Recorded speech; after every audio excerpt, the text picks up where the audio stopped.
안녕하세요. 저에겐 믿을 수 없는 충격적인 사연이 하나 있습니다.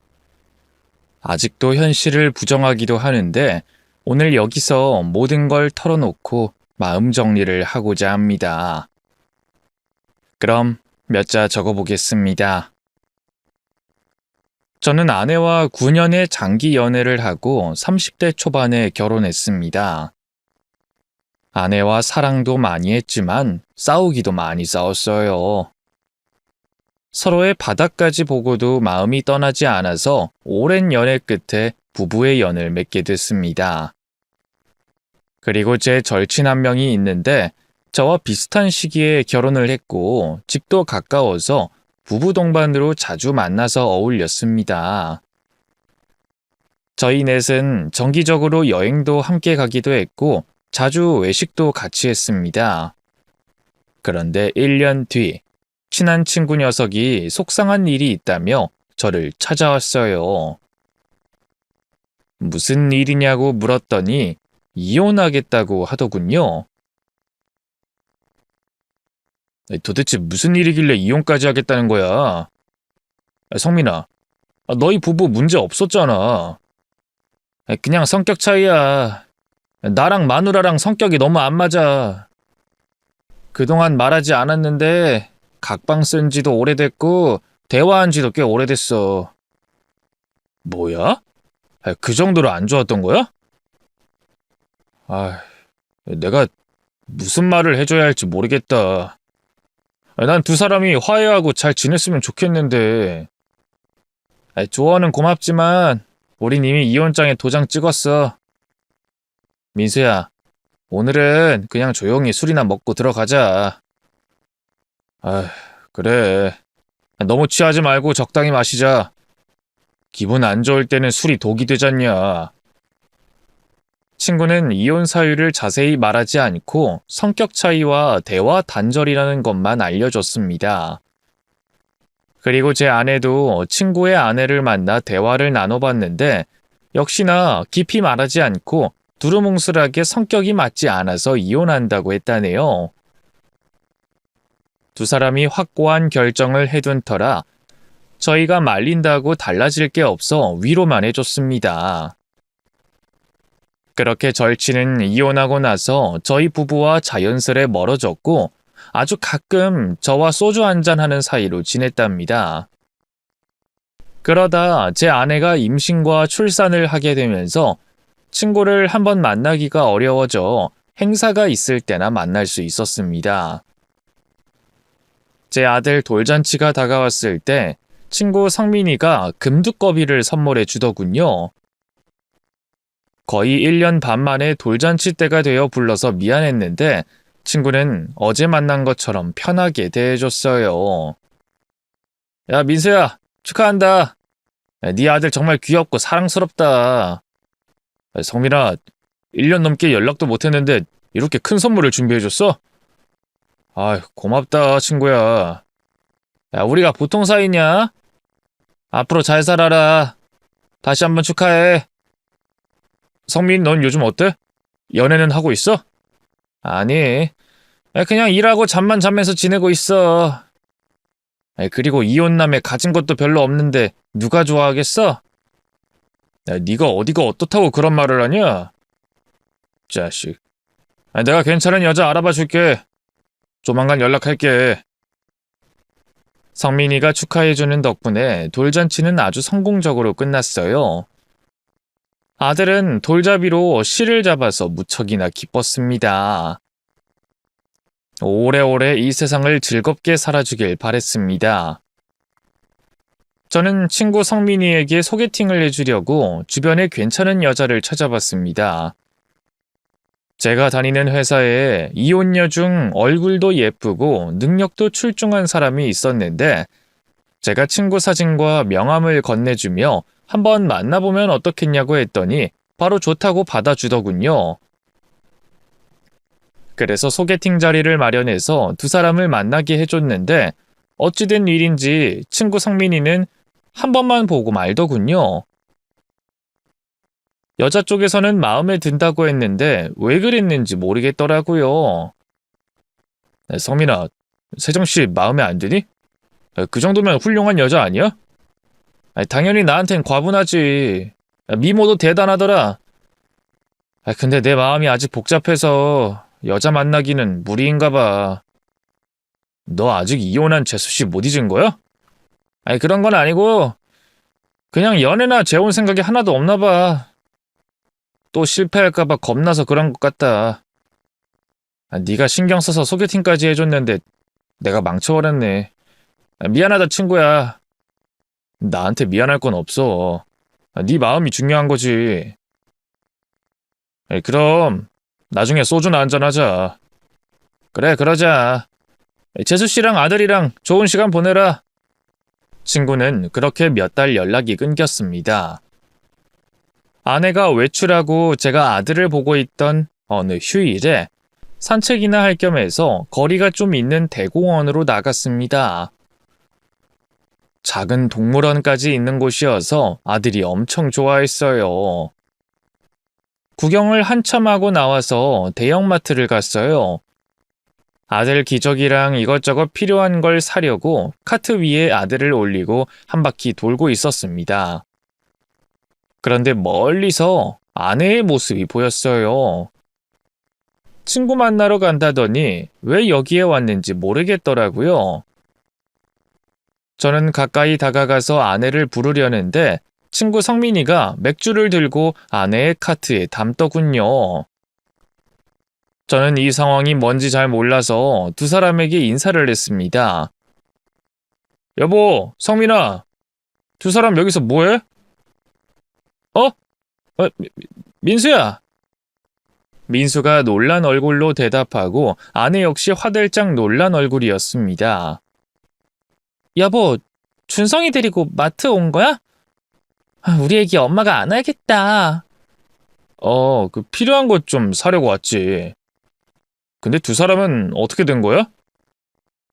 여보, 나도 당신처럼 우리 준영이한테 필요한 거 사러 왔어. 친구 만나고 들렀는데 성민 오빠가 있더라고. 그래서 카트 끌면서 얘기하고 있었어. 그런 거야? 난 두 사람이 나 몰래 데이트라도 하는 줄 알았네. 저는 농담을 던졌고 두 사람은 재밌게 받아줘서 어색함은 금세 풀렸습니다. 성민이는 바로 카트를 끌고 저희 부부에게 인사를 하고 빠져나갔습니다. 나 그만 가볼게, 민수야, 재수씨. 나중에 맛있는 거나 먹으러 가자. 그래, 친구야. 조심히 가고 다음에 보자. 친구를 우연히 본 것이 반갑긴 한데 아내와 같이 있는 걸 보니 꼭 좋지만은 않더라고요. 같이 카트에 물건을 담고 나란히 걸으며 대화를 나눈 걸 상상하니 기분이 찝찝했습니다. 아내에게 구태여 무슨 대화를 나눴는지는 물어보지 않았어요. 그 뒤로 성민이를 몇 년 동안 보지 못했습니다. 연락을 해도 거의 받질 않아서 만나기가 어려웠죠. 그리고 저희 부부에게 큰 문제는 없었는데 언젠가부터 아내와 갈등 빚는 일이 생겼어요. 그건 글로 쓰기에 조금 부끄러운 이야기인데 바로 잠자리 문제입니다. 아내가 저에게 상황극을 하자고 해서 매우 난감했습니다. 여보, 우리 매번 똑같이 하지 말고 상황극 하자. 조선시대 배경으로 난 주인집 부인 할 테니까 당신은 상놈 집안의 머슴 역할해. 마님 하면서 날 유혹해봐. 당신 지금 농담하는 거지? 농담이라니. 난 판타지스러운 걸 원한다고. 예전부터 이야기해왔잖아. 그렇긴 했지. 근데 내가 오글거려서 잘 못했지. 알았어, 그럼 시작해볼게. 마님, 머슴하고 한번 놀아보시죠. 그래, 상놈의 자식아. 당장 나를 가지고 놀거라. 네? 네, 마님. 그럼 옷부터 풀어보겠습니다요. 저는 어색한 연기를 했고 아내는 만족하지 못했습니다. 됐어. 옷을 그냥 풀면 어떡해. 찢어야지. 뭐? 이거 비싼 옷 아니야? 그냥 찢어도 돼? 됐다 됐어. 당신한테 뭘 바라겠냐? 그만해. 여보, 나 이런 거 어색하고 오글거려. 그냥 하던 대로 하자. 아내는 상황극 말고도 다른 걸 원했습니다. 며칠 뒤 아내가 새벽에 저를 깨우더군요. 일어나봐, 자기야. 나 지금 하고 싶어. 지금? 알았어. 여기서 말고 우리 비상계단 가서 하자. 얼른 따라 나와. 비상계단? 누가 듣거나 보면 어쩌려고. 꼭 그렇게 해야 해? 진짜. 비상계단엔 CCTV 없잖아. 그리고 다른 사람이 들으면 짜릿하지 않겠어? 얼른 나와.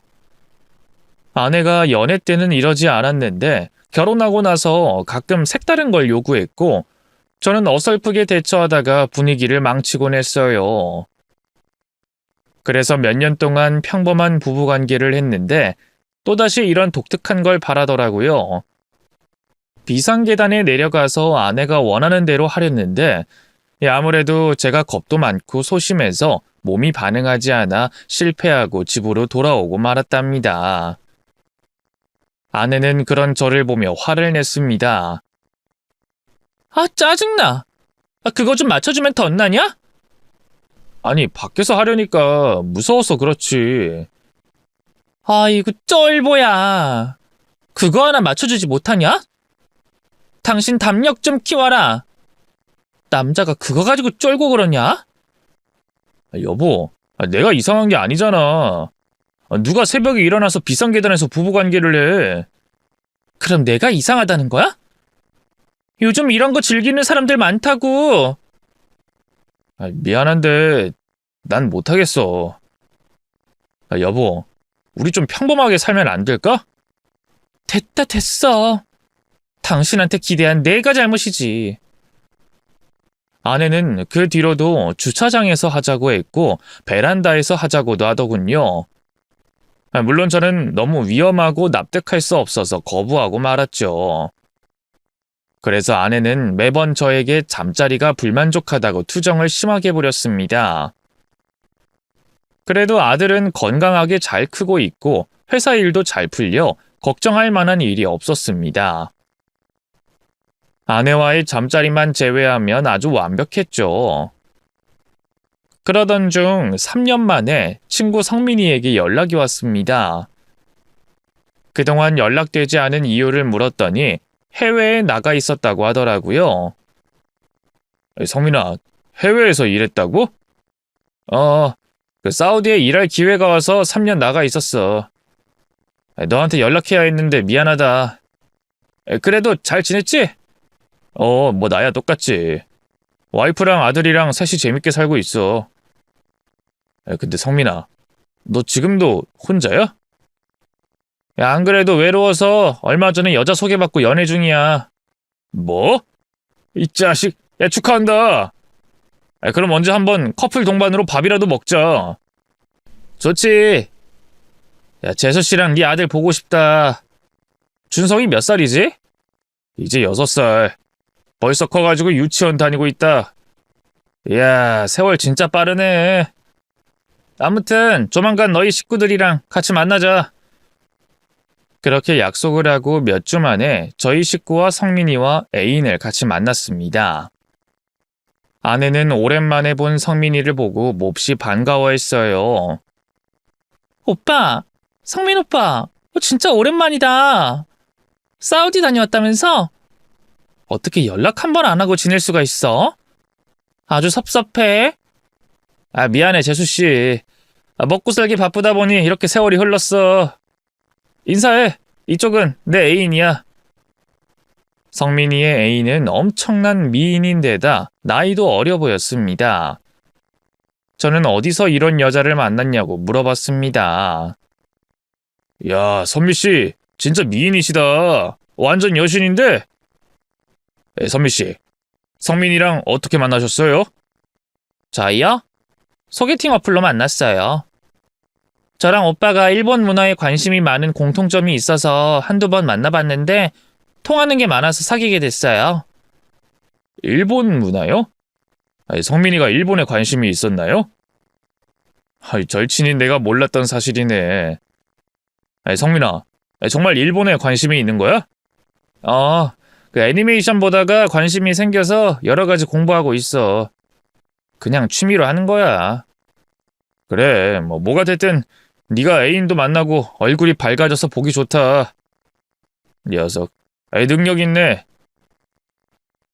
오랜만에 본 친구 성민이가 좋은 만남을 하고 있고 일도 잘 풀리고 있다고 해서 기분 좋게 밥을 먹고 돌아왔습니다.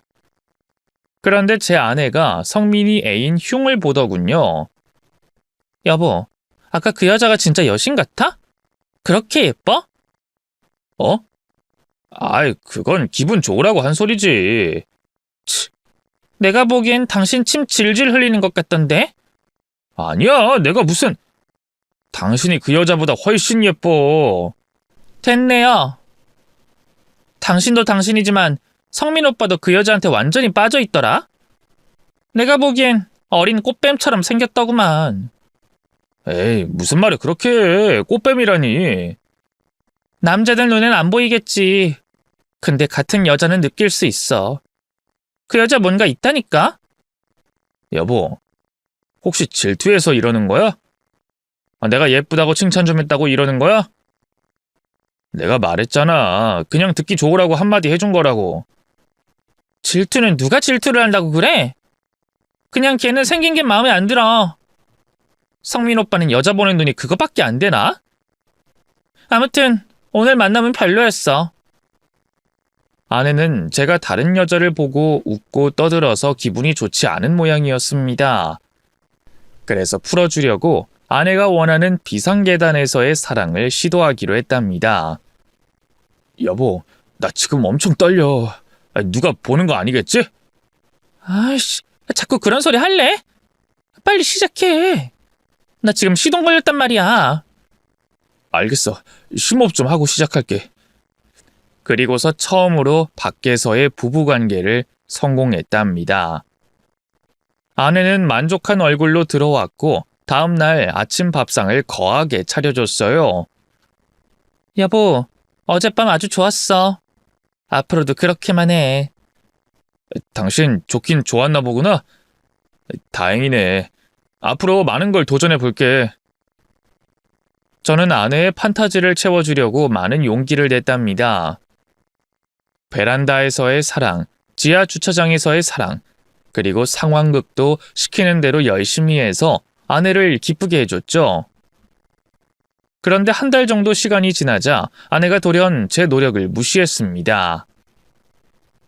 여보, 오늘도 비상계단에 갈까? 됐어. 당신 하는 거 마음에 안 들어. 그게 무슨 소리야. 내가 얼마나 큰 용기를 냈는데 마음에 안 들다니. 당신도 좋다고 그랬잖아. 노력이 가상해서 한 말이야. 요즘 준성이 때문에 피곤하니까 그냥 자자. 당신 너무하는 거 아니야? 당신이 원할 때는 내가 매번 노력했는데 내가 원할 때는 그냥 무시해버리는 거야? 우리 나이가 내일 모레 40이야. 결혼한 지 7년이 넘었고. 체력이 남을 때나 하자고. 알아들었으면 불 끄고 와. 아내는 한 달 전까지만 해도 저와의 독특한 사랑을 즐겼는데 이제 와서 이런 태도를 보이니 상당히 기분이 안 좋더라고요. 아내는 계속해서 육아 때문에 피곤하다며 저와의 잠자리를 피했고 저도 자존심이 여러 번 상해서 한동안 소파에서 잠을 잤습니다.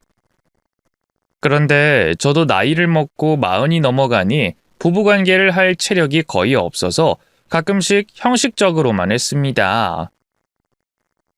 한편 친구 성민이는 몇 년간 연락이 없어서 소식이 궁금했습니다. 그런데 다시 연락이 닿아서 만나게 됐습니다. 성민이는 애인과 헤어지고 싱글 라이프를 재밌게 보내고 있더라고요. 예전에는 혼자 사는 게 안쓰러워 보였는데 이제 와보니 부럽더라고요. 성민아, 넌 아직도 20대 같아 보인다. 늙지를 않냐? 그런가? 야, 너야 가장이니까 스트레스가 이만저만이 아니잖아. 난 시간 많아서 운동도 많이 하고 잘 쉬니까 달라 보이는 거지. 너도 관리하면 나보다 훨씬 멋있을 거다. 에휴, 부러운 자식. 그래서 뭐 요즘은 연애 안 하는 거야? 뭐 딱히 사귀는 여자는 없고 뭐 자주 잠자리 갖는 여자는 있어. 뭐? 이 자식 할 건 다 하고 사네. 야 임마, 나도 풀곤 살아야지. 좋겠다. 그래서 너의 그 왕성한 힘을 잘 쓰고 있는 거냐? 아, 여자 쪽에서 아주 좋아 죽더라. 내가 여태껏 만나본 남자 중에 최고라나 뭐라나. 얼씨구 이거 완전 날라리였네. 성민아, 근데 나 말이야. 지금 아내랑 잠자리를 거의 안 해. 아니 솔직히 말하자면 아내가 별로 하고 싶지 않아서 피해. 그럴 만도 하지. 너희 둘이 연애 9년에다가 결혼은 지금 10년 다 됐잖아. 거의 20년을 함께 했는데 질릴 만도 하지. 그럴 땐 그냥 기다려야 해. 아, 진짜 오래 함께 하긴 했다.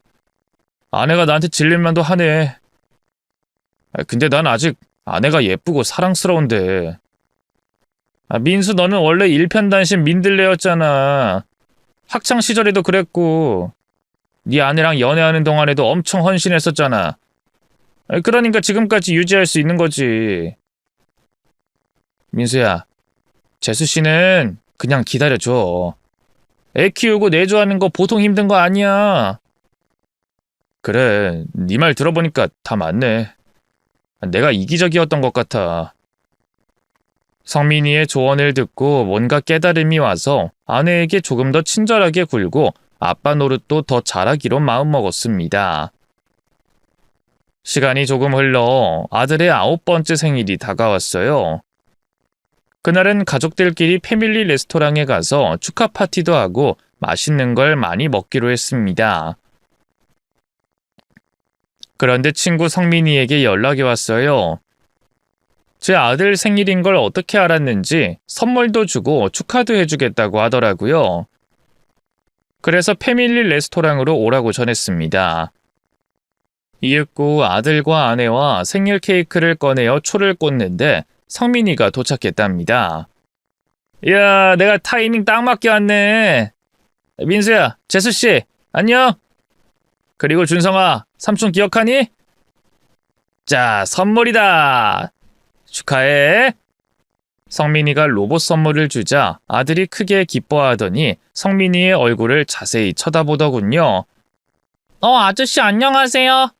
저 아저씨 기억나요. 옛날에 나랑 엄마랑 같이 만났었잖아요. 그때 고기도 구워 먹고 저랑 수영도 했었죠? 어? 내가? 우리 준성이가 다른 삼촌이랑 헷갈린 것 같구나. 삼촌은 준성이가 아기 때 보고 처음 보는 거야. 아닌데. 분명히 나랑 같이 수영도 하고 목욕탕에서 등도 밀어줬었는데. 아들이 저와 있었던 일을 성민이와 한 줄 알고 착각한 것 같았습니다. 뭐 그게 중요한 게 아니니 성민이에게 고맙다고 인사하고 같이 파티를 이어가려고 했습니다. 성민아, 와줘서 고마워. 내 아들이 네 선물 받고 좋아 죽네. 진작에 선물도 주고 왕래를 좀 하고 그랬어야 했는데 미안하다. 아무튼 앞으로는 자주 보자. 너도 재수씨도 그리고 준성이도. 그래. 야, 이제 잠수 좀 그만 타고 자주 좀 보자. 저희는 콜라로 건배를 하고 쭉 들이켰습니다. 그리고 잠시 혼자 화장실을 다녀왔는데 아들과 성민이가 나란히 앉아서 웃고 장난치는 걸 봤어요.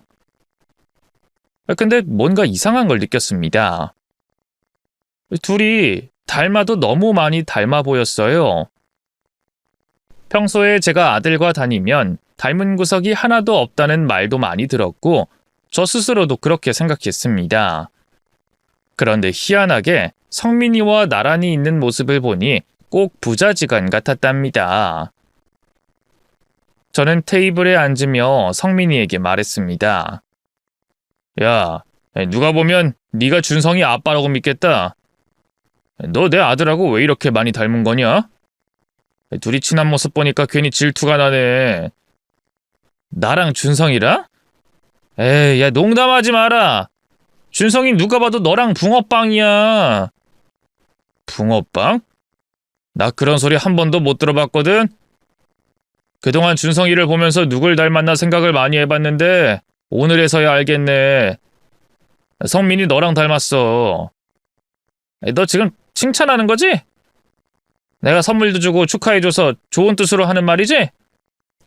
그럼. 자, 그럼 얼른 음식 먹자. 저는 아무렇지 않게 대답을 하고 파티를 이어갔지만 아무리 봐도 너무 많이 닮아 보였습니다. 그날 집으로 돌아가서 머릿속에서 성민이와 아들 준성이가 심상치 않은 것 같아 아내에게 물어보기로 했어요. 여보, 성민이 말이야. 진짜 우리 아들이랑 닮지 않았어? 뭐?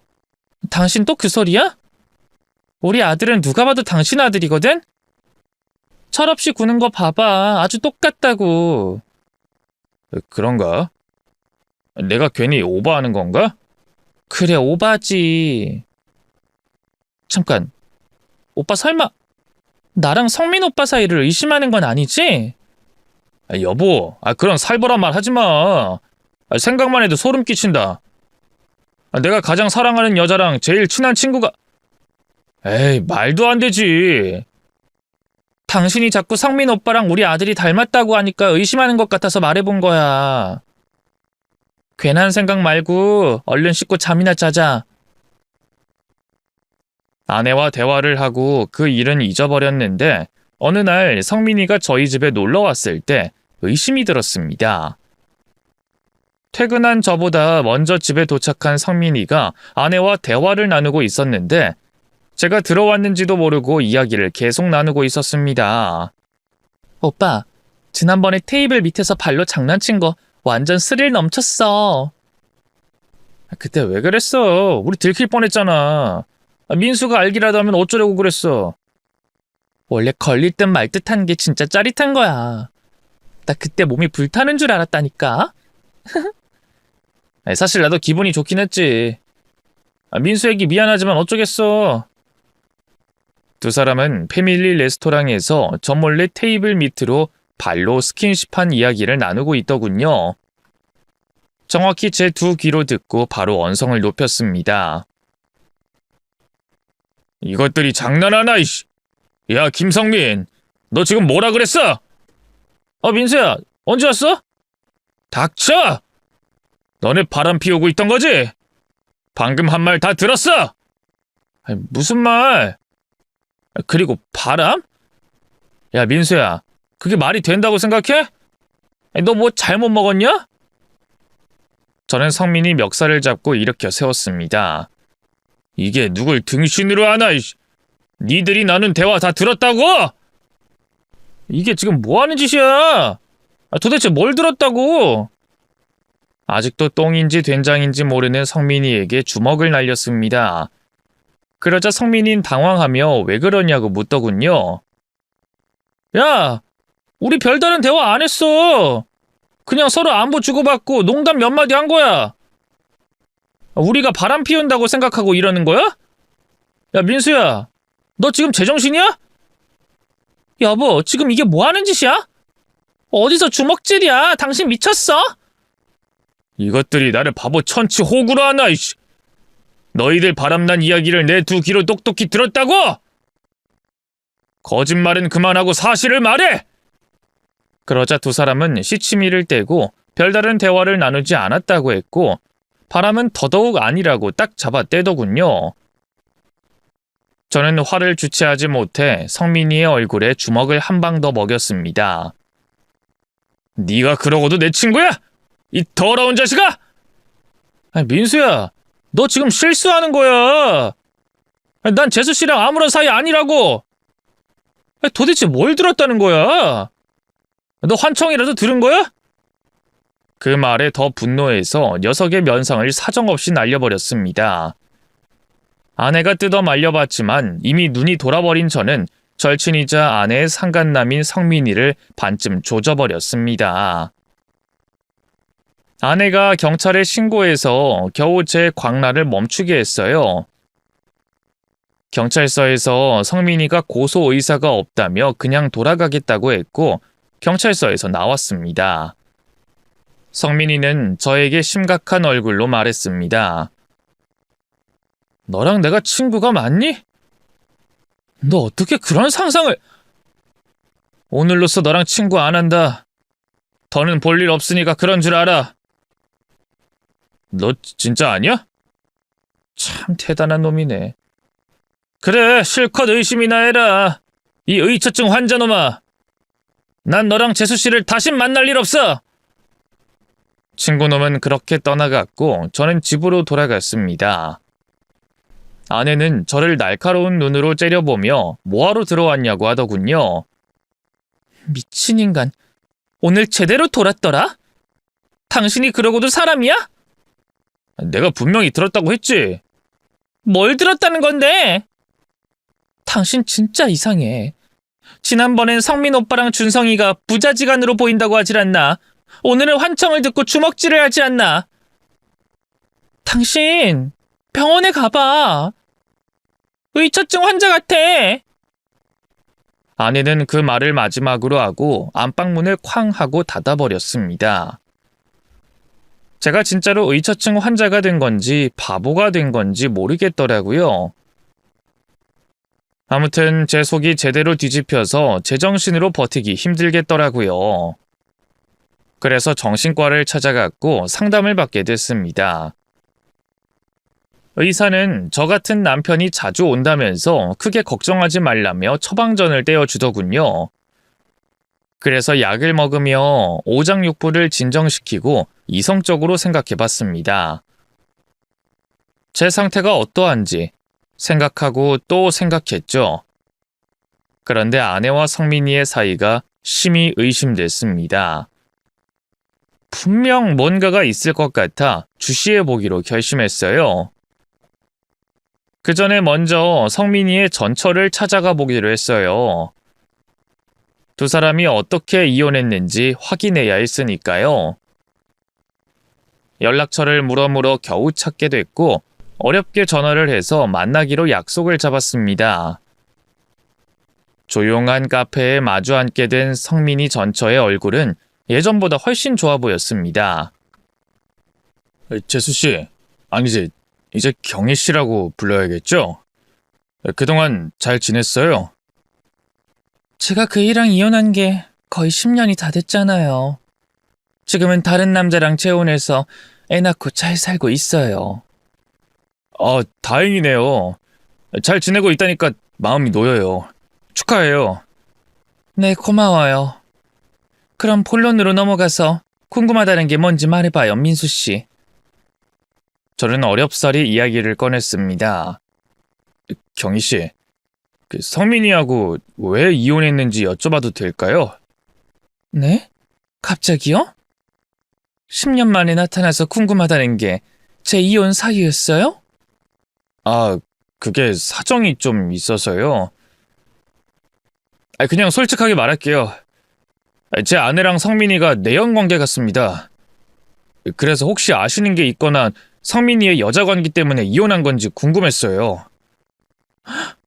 설마 둘이 바람났어요?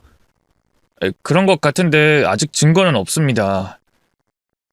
경희씨, 과거에 왜 성민이랑 이혼했는지 말씀해 주시겠어요? 네, 말씀드릴게요. 그러니까 그게 바람은 아니었어요. 이게 진짜 좀 말하기 그런데 그이가 이상한 판타지가 있었어요. 그러니까 잠자리를 하는데 평범하게 하지 못하고 밖에 나가서 풀숲에서 하거나 베란다나 비상계단에서 하자고 하는 거예요. 저는 그이랑 결혼 생활을 유지하려고 하자는 대로 했는데 날이 갈수록 심해졌어요. 아파트 옥상에서 그 짓을 하자고 하는데 이건 아니다 싶더라고요. 이러다간 길바닥에서 사람들 보는 앞에서 하자고 할 것 같더라고요. 그래서 제가 이혼을 요구한 거예요. 지금 하신 말씀, 제 아내가 저한테 요구한 거랑 거의 비슷해요. 이제야 알겠어요. 두 사람은 오랫동안 바람 피워온 사이 같습니다. 저는 그것까진 모르겠어요. 아무튼 제가 드릴 말씀은 그게 전부입니다.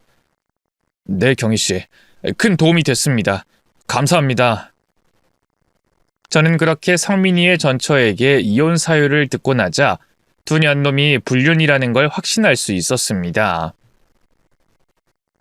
며칠 회사에 휴가를 내고 아내에게 출근하는 척하고 밖으로 나와 아내를 감시했습니다. 아들이 학교에 가자 10시쯤 외출을 하더군요. 뒤를 따라가 봤더니 산을 타더군요. 등산에 취미가 없던 아내가 왜 산을 오르는지 모르겠지만 쫓아가 봤습니다. 그런데 아내 걸음이 너무 빨라서 중간에 놓치고 말았답니다. 이튿날 또 감시를 했는데 이번엔 찜질방을 가더군요. 아내가 대중 목욕탕에 한 번도 가는 걸 본 적이 없었는데 도대체 왜 찜질방에 가는지 모르겠더라고요. 여하튼 저도 찜질방을 들어가서 대충 목욕을 하고 수건으로 얼굴을 가린 채 아내의 행방을 찾아다녔습니다. 이윽고 아내가 계란과 식혜를 먹는 걸 봤고 다음으로는 한증막에 들어가더군요. 거긴 너무 뜨겁기도 하고 들킬 염려가 있어 따라 들어가진 않았습니다. 한참 뒤에 나온 아내는 찜질방 안에 있는 작은 극장에 들어가더군요. 거기서 영화를 보길래 저도 잠시 영화를 봤는데 한눈판 사이에 아내가 사라졌답니다. 찜질방을 돌아다녀 봤는데 어디에도 없더라고요. 그래서 결국 아무것도 건지지 못하고 밖으로 나왔는데 친구 성민이와 마주쳤습니다. 성민이 너 뭐야? 네가 왜 여기 있어?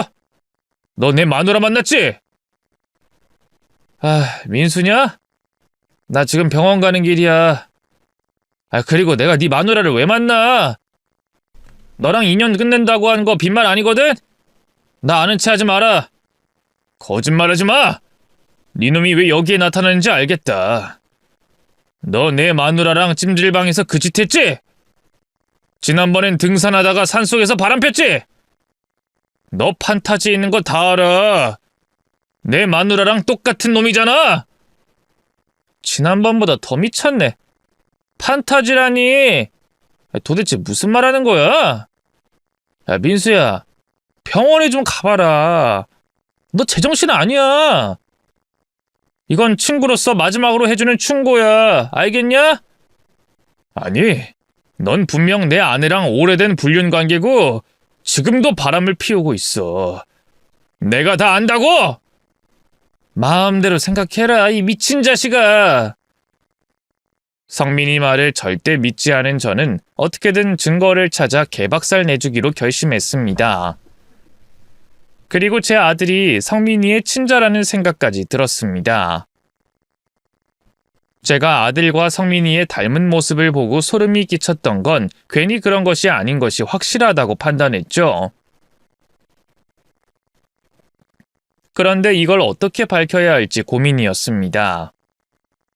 유전자 검사를 할 테니 머리카락을 달라고 할 수 없으니 뭔가 다른 방법이 필요했답니다. 그래서 얼마 뒤에 연극을 하기로 했어요. 제정신을 차린 척하고 아내에게 사과부터 했습니다. 여보, 나 요즘 정신과 다니고 있어. 위처증이 맞는 것 같아. 내가 그동안 미친 짓 한 거 사과할게. 미안해. 이제야 정신 차린 거야? 그동안 내가 당신 걱정 얼마나 많이 한 줄 알아? 아무튼 사과했으니까 됐어. 그래서 말인데 여보, 내가 성민이한테 사과하고 싶은데 자리를 만들어주면 안 될까? 내 가장 소중한 친구를 잃기 싫어. 전화는 해볼게. 그래도 너무 기대는 하지 마. 성민 오빠 화가 엄청 많이 나 있는 상태니까. 아내는 저 대신 성민이에게 전화를 걸었고 제가 치료 중인 걸 듣고는 사과를 받아주겠다고 했답니다. 저는 기회가 왔다 싶어서 성민이를 집으로 부르라고 전했어요.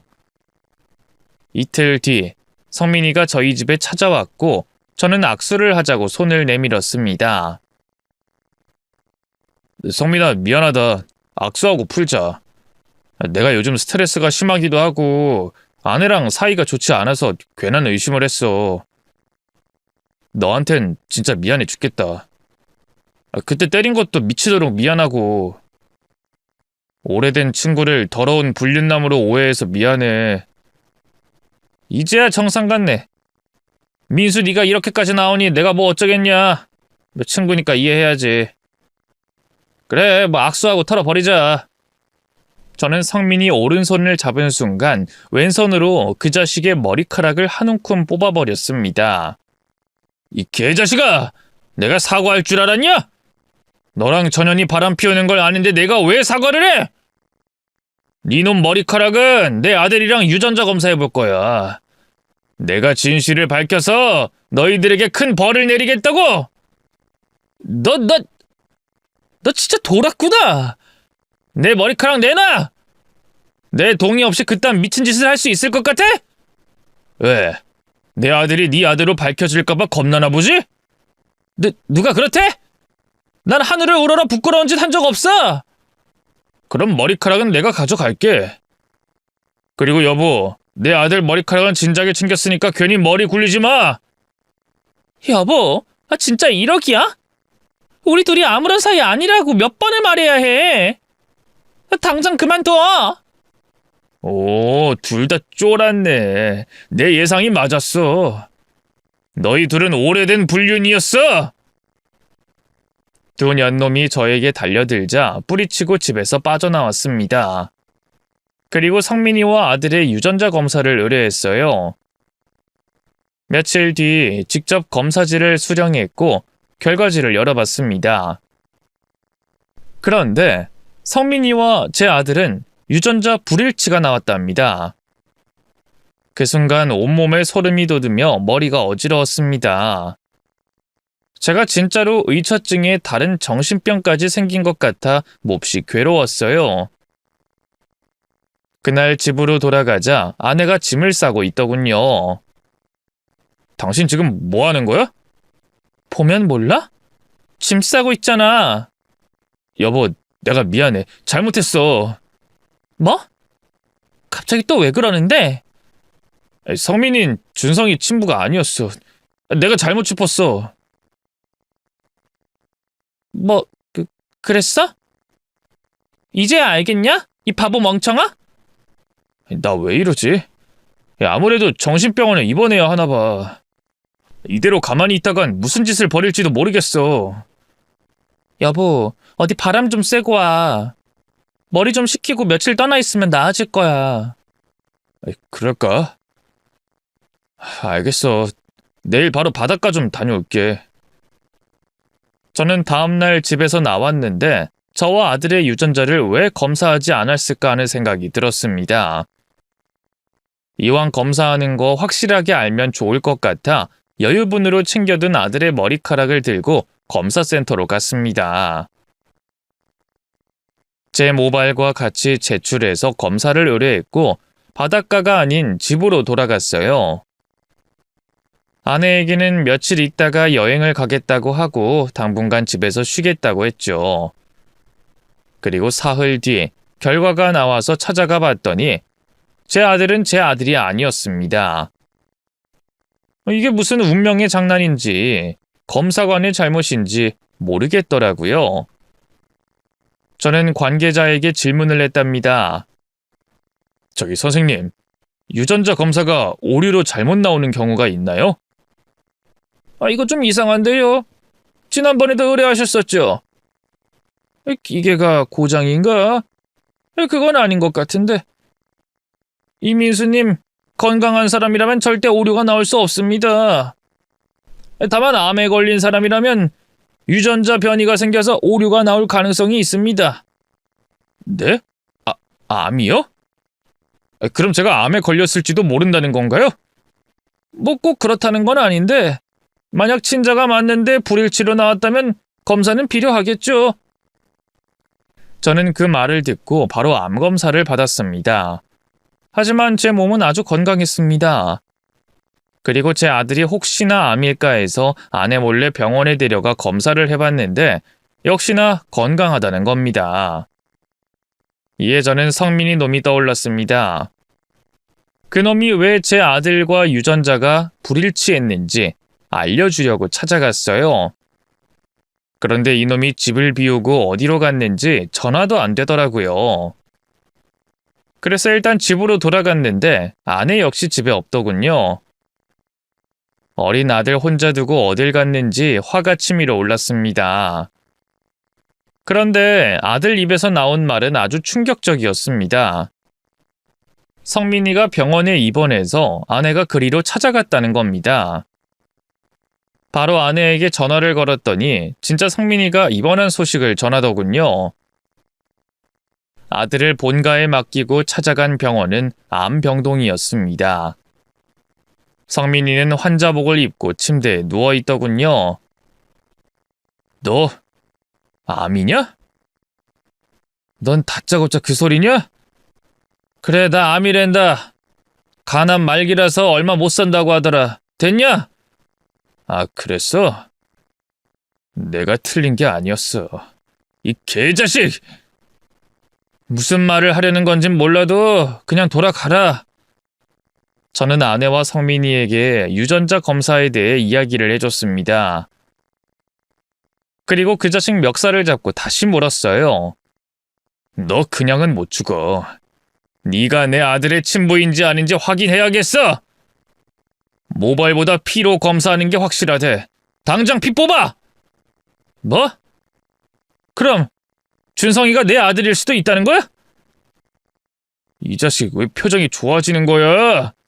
왜? 죽기 전에 자식 생겼다니까 좋냐? 그래. 어차피 이렇게 된 거 사실을 밝힐게. 나랑 네 아내는 오래된 애인 사이야. 이제 감출 필요도 없고 이유도 없어. 어차피 몇 달 안에 죽게 생겼는데 숨겨서 뭐 하겠어? 우린 니놈 몰래 20년 동안 내연관계 유지해왔어. 아, 내가 해외에 있을 땐 연락이 끊겼었지. 그리고 몇 번 헤어지긴 했지만 다시 불이 붙어 연애를 했지. 너한테 걸릴 것 같아서 잠시 헤어진 적은 있지만 늘 우린 함께였어. 뭐야 이 자식아! 그래 놓고서 나를 의처증 정신병자로 만들어? 아, 그럼 어쩌겠냐? 내 애인이 가정을 깨고 싶지 않다는데. 아, 너 밤일이 시원찮다고 하더라. 비상계단이나 베란다에서의 사랑이 만족되지 않대. 그래서 다시 날 찾아오더라. 나랑은 아주 격렬하고 찐하게 할 수 있거든. 등산하다가 인적 드문 곳에서도 하고 찜질방에 있는 극장 바닥에서도 하고 말이야. 내가 찜질방 앞에서 널 마주쳤을 때 식겁했다. 다행히 네 마누라가 잘 숨어서 넘어갔지. 이것들이 완전 날 등신으로 만들었어? 이 개자식아. 죽기 전에 털어놓을 게 있으면 다 말해봐! 제가 그놈 멱살을 잡고 소리치자 계속 털어놨습니다. 너 부부 동반으로 여행 갔던 거 생각나지? 우린 그때마다 몰래 바람 피웠어. 아주 스릴 넘치게 말이야. 그것뿐만인 줄 알아? 네가 직장에 있을 때 내가 너희 집에 가서 격렬하게 네 아내랑 사랑을 나눴다고. 이런 미친... 너 진짜 인간 쓰레기구나. 곧 돼질 놈이라 패지도 못하겠네. 이거 하나 물어보자. 너랑 내 아내 왜 그렇게 더럽게 바람 피운 거야? 찜질방이니 등산이니 이해 못할 공간에서 그 짓거리를 하고 싶디? 내가 일본 문화에 관심 많다는 거 들었지? 내가 일본의 그 동영상을 보면서 배운 거야. 네 마누라는 내가 하자는 대로 했다가 완전히 빠져버렸지. 들어보니 진짜 개막장이더군요. 세상에서 가장 더러운 인간을 꼽으라면 성민이와 제 아내일 겁니다. 성민이는 죽을 때가 됐으니 제 아들과의 유전자 검사를 다시 해보겠다고 하더군요. 간호사에게 부탁해 피를 뽑아 다시 검사를 해봤는데 아들은 성민이의 친자였습니다. 저는 결과지를 들고 따지려고 병실에 들어갔는데 성민이가 보이지 않았습니다. 아내에게 전화했더니 벌써 세상을 떠났다고 하더군요. 너무 기가 막혀서 몸이 움직이질 않았어요. 그놈이 세상을 떠나고 아내에게 이혼 소장을 날렸습니다. 그러자 아내는 친자식도 아닌데 준성이를 저에게 키울 거냐고 묻더군요. 준성이 당신 아들 아닌 거 알았잖아. 내가 어떤 여자인지도 다 알았으면서 내 아들을 키우겠다고? 준성이 내 아들이야. 유전자만 다르지 가슴으로 키운 내 아들이라고.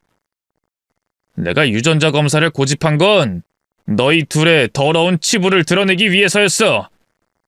치, 웃기고 있네. 소송하면 당신이 이길 줄 알아? 나 성민 오빠 재산이랑 보험금 받아서 돈 많거든? 이혼 변호사를 누가 더 비싼 놈으로 구하느냐로 승부가 갈릴걸?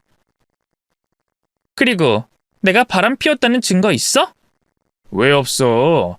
유전자 검사지가 있잖아. 그건 증거가 안 돼. 준비를 할 거면 제대로 해야지. 나랑 성민 오빠는 아주 비밀스럽게 연애한 사이라 증거는 하나도 나오지 않을 거야. 그러니 이혼 법정 가서 판결을 받아보자고. 아내는 저에게 아들을 빼앗아 가겠다고 경고하더군요. 일단 아들은 저희 부모님이 잠시 봐주기로 하고 절차를 밟기로 했답니다. 저는 잠시 고민을 해봤는데 저런 여자랑 아들을 살게 두고 싶지 않았습니다. 그래서 아주 만발의 준비를 하려고 흥신소장을 고용해 아내에 대해 조사하고 불륜 증거를 찾아달라고 했어요. 2주 정도 조사해봤는데 딱히 잡힐 만한 게 나오지 않았습니다. 그래서 걱정이 심하게 들었는데 아내에게서 연락이 왔습니다. 뭐야? 왜 전화한 건데? 여보, 민수 오빠. 너 지금 뭐라고 했냐? 내가 왜 네 여보야? 그 더러운 입 닥치지 못해? 여보, 나 시한부래. 몸이 아파서 병원에 왔더니 간암 말기래. 암이 전이 돼서 수술도 못하고 꼼짝없이 누워만 있다가 저 세상 가야 한대. 뭐? 당신이 곧 세상 떠나게 된다고? 시한부라고? 허, 이거 완전 대박이네. 하늘에서 천벌을 제대로 내려서 너랑 성민이가 똑같이 지옥에 가나 보다. 야, 축하한다 이년아. 여보, 나 이제 곧 죽는데 꼭 그렇게 말해야겠어? 우리 아들 데리고 나한테 와. 마지막은 가족들과 함께하고 싶어. 누구 마음대로. 너 같은 인간 쓰레기의 걸레인 년한테 내 아들을 왜 데리고 가냐? 그냥 고통스럽게 되져버려. 오빠, 여보, 민수씨. 저는 비웃으며 전화를 끊어버렸습니다. 아내의 시한부 소식을 듣자 트림이 시원하게 나오더군요. 얹혀있던 속이 뻥 뚫렸나 봅니다. 아내가 저 세상에 갈 때까지 병원에 한 번도 찾아가지 않았고 부고 소식을 듣고도 장례조차 치러주지 않았습니다. 아내는 남아있는 가족이 아무도 없어서 장례 지도사가 약식으로 치르고 납골당에 안치했답니다. 결국 아내의 보험금과 재산 그리고 상간남이었던 성민이의 모든 재산을 제가 받게 됐습니다. 그 돈이 꽤 커서 앞으로는 회사 생활을 하지 않아도 될 것 같았네요. 아들은 두 년놈에 대해 알지 못하고 제 친자가 아니라는 것도 모릅니다. 저는 아들에게는 끝까지 비밀로 할 생각이었습니다. 1년 뒤, 제 충격이 좀 가시고 새로운 여자를 만나게 됐어요. 그쪽도 돌싱이었는데 아이는 없었어요. 연애를 하고 재혼까지 해서 새 식구가 다시 가정을 이루게 됐고 얼마 뒤에는 둘째 아이를 임신하게 됐답니다. 그리고 지금 아내는 만삭인 상태랍니다. 제가 친구와 아내를 의심하며 의처증으로 정신병자 취급을 받다가 진실을 밝혀낼 때까지 정말 심적으로 많이 힘들었고 두 사람이 세상 떠나고도 고통스러울 때가 많았어요. 꿈자리도 뒤숭숭하고 마음이 복잡했죠. 지금 아내가 많은 위로를 해줘서 치유가 됐는데 마지막으로 사연을 보내면서 훌훌 털어버리고 싶네요. 그럼 저에게 큰 위로가 되는 말씀을 한마디씩 남겨주시면 감사하겠습니다. 부디 가정의 평안과 행복과 사랑이 넘치는 한 해가 되시길 바랍니다. 모두 감사하고 안녕히 계세요.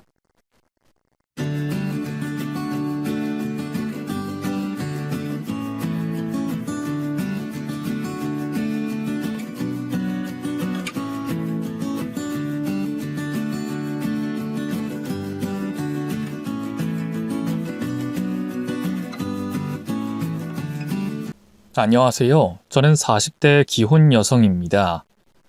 저는 제가 세상에서 제일 좋은 며느리는 아닐지 몰라도 그래도 제 나름대로 며느리 도리를 하기 위해 최선을 다했다고 생각했어요. 시자 들어간 건 시금치라도 안 먹는다며 시댁이라면 질색하는 며느리들도 많지만 저는 시부모님도 부모님이라 생각하며 자식 노릇을 잘 하려 노력했죠. 그래서 지난 10년간 시부모님 모시고 식사 챙기며 나름 고생스러운 것도 잘 참고 괜찮은 며느리였다 생각했는데 며느리는 절대 딸이 될 수 없는 건지 아니면 제 정성이 모자랐던 건지 저는 큰 곤욕을 치르게 됐습니다. 남편과 저는 지인의 소개로 만나 2년간 연애 끝에 결혼을 하게 됐습니다. 중소기업에 다니던 남편은 벌이가 대단하진 않지만 성실한 사람이었고 영양사 일을 하던 저도 열심히 직장 생활을 해내고 있었어요. 저나 남편은 서로 집안 형편이 넉넉한 편이 아니라 결혼할 때 부모님 도움을 받을 수 없을 거라 생각하고 있었습니다. 물론 부모님들께서는 자식들 걱정에 어떻게든 도움을 주고 싶어 하시겠지만 저희도 제 앞가림하고 사는 성인이다 보니 노후 준비도 제대로 되지 않은 부모님께 고생스러움을 안겨드리고 싶지 않았거든요. 그래서 최대한 저희들끼리 알아서 해보자 생각하며 결혼 준비까지 열심히 노력해 왔습니다. 결혼이라는 것이 돈 없이 쉽게 할 수 있는 것은 아니지만 그래도 마음 먹으면 어떻게든 하게 되더라고요. 저희의 경우도 욕심을 많이 버린 편이었어요. 신혼여행도 국내로 가기로 하고 신혼집도 어떻게든 저렴한 전셋집을 구해보기로 했죠. 서로 모은 돈은 전셋집 구할 자금으로 쓰다 보니 혼수도 제대로 준비할 수 없었지만 그렇게 알뜰살뜰 준비한 신혼살림들도 저희에게는 기쁨이기만 했습니다. 물질적인 것들이야 나중에 더 열심히 해서 채워 넣으면 됐으니까요. 그렇게 저희는 소박한 신혼살림을 시작하게 됐고 결혼하고 1년 만에 아이도 가지게 됐습니다. 원래는 조금 더 여유가 생기면 임신을 하자고 생각했었지만 세상 모든 일이 계획대로 흘러가진 않더라고요. 당시에는 전셋집 살면서 임신을 해도 되려나 걱정도 됐지만 건강하게 찾아와준 아이의 소식이 기쁘지 않을 순 없었어요. 남들은 불임으로 고생들 한다 그러던데 이렇게 일찍이 찾아와준 것 또한 저희에겐 기쁨일 거라 생각했습니다. 근데 정말 저희 아기가 복덩이였던 건지 아들이 찾아오고 얼마 뒤 저희에게는 좋은 소식이 또 생겼어요. 임신 소식과 함께 주택 청약에 당첨됐다는 소식을 듣게 됐거든요. 워낙 경쟁률이 높다고 하기에 거의 기대도 하지 않았었는데 어떻게 된 일인지 저희가 몇십 대 1의 경쟁률을 뚫고 당첨이 됐지 뭐예요. 그 소식에 저와 남편은 얼싸안고 좋아했습니다. 당시에는 지금보다 방 한 칸 더 많은 전셋집으로 이사가는 게 목표였던 탓에 설마 내 집이 생길 거라는 기대는 하지도 않았었거든요. 물론 청약이 됐다고 해서 그 집이 공짜는 아니었지만 저렴한 금리로 대출을 받아서 집을 살 수 있다는 것만으로도 저희에게는 엄청난 행운이었어요. 아마 그때 그 기회가 아니었더라면 저희는 지금도 전셋집을 전전하고 있었을지도 모르겠네요. 그렇게 저희는 뱃속의 아이 덕분에 내 집 마련까지 할 수 있었고 하루빨리 새 집으로 이사갈 꿈에 부풀어 있었습니다. 그렇게 아이가 태어나고 몇 년 뒤 입주일이 다가올 때까지 저희 부부는 대출금을 조금이라도 줄이기 위해 무던히 노력하며 지냈어요. 서로 맞벌이하면서 자식까지 키우는 게 쉬운 일은 아니었는데 시어머니가 저를 많이 도와주셔서 참 다행이었죠. 제가 친정은 몇 시간 거리로 멀리 떨어져 있었는데 시댁은 30분 거리로 가까웠거든요. 그런데 감사하게도 시어머님이 저를 여러모로 많이 도와주셨어요. 제가 첫 아이 임신하고 몸조리할 때도 보양식이며 한약이며 지어다 주시고 아이도 봐주시고 육아도 도와주셨거든요. 누군가는 시어머니가 불편해서 도움받는 것도 꺼려질지 몰라도 친정어머니 도움받기 어려웠던 제게는 참 감사한 일이었습니다. 저희가 그때 결혼하고 전셋집 구하느라 여윳돈을 다 써버린 데다가 예상 못하게 이른 임신을 하는 바람에 제가 좋은 곳에서 산후조리할 여력이 없었거든요. 그 돈이면 아이 물품이라도 더 사지 싶어서 산후조리원에 돈 쓰기가 아깝더라고요. 그렇다고 중소기업 다니는 저희 남편이 휴가를 길게 쓸 수도 없고 당장 누구 하나는 돈 벌어야 하는 상황에 육아휴직을 낼 수도 없으니 저는 시어머님이 도와주신다면 마다할 일 없이 환영이었죠. 물론 저희 시어머니도 아직 일하시는 분이라 바쁜 분에게 너무 대놓고 바라는 게 죄송스러워서 말 못하고 있었는데 저희 사정을 아시던 시어머니께서 먼저 도와주시겠다고 해주셔서 얼마나 감사했는지 몰라요. 그 덕분에 저는 시어머니가 해주시는 밥 먹으면서 무사히 몸조리를 했고요. 그때 그 일로 시어머니와 많이 가까워질 수 있었다고 생각했습니다. 어머님 감사해요. 어머님도 바쁘실 텐데 집에까지 와주셔서 저 챙겨주시고 어머님 아니었더라면 저 혼자 꼼짝없이 고생할 뻔했지 뭐예요. 그러게, 친정도 멀리 있는 애가 혼자서 어쩌려고 겁도 없이 그래? 요즘 젊은 사람들은 무조건 조리원 가서 누워있더만. 너도 보면 애가 참 악착 같아요. 저희 형편이 여유 있는 편도 아니고 아낄 수 있는 돈은 아껴야죠. 그래도 저는 어머님이 이렇게 도와주시니까 너무 좋은걸요? 아무래도 저는 시집 잘 왔나 봐요.